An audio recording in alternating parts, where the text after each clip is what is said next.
Evidence is mounting that Moscow is deliberately targeting civilians with intercepted calls showing Russian troops being ordered to kill innocent Ukrainians. It comes as British Prime Minister Boris Johnson travelled to Kyiv to meet Ukrainian President Volodymyr Zelensky in person. For more, let's go to our US correspondent Alison Petrowski. Morning, Ali. This visit has taken the world by surprise.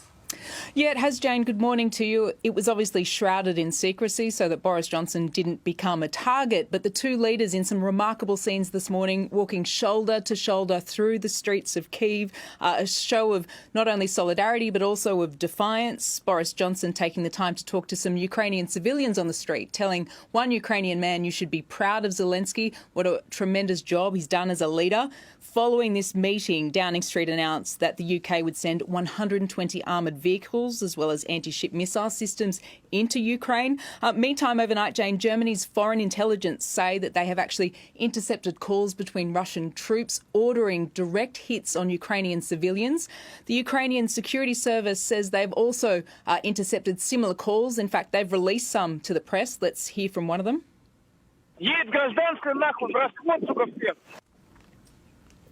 Now, international press have managed to gain access into the Chernobyl nuclear site overnight, Jane, and they've seen some pretty remarkable scenes. They've discovered that Russian troops were actually living inside the nuclear power plant. They had set up camp there, and they also recorded higher than normal radiation levels inside the nuclear facility, and that was because Russian troops had been inside the Red Forest outside the nuclear power plant, one of the most toxic sites in the world, and on their clothes they had brought in radioactive residue into the power plant. So just another example of how lax Russian troops have been during this invasion.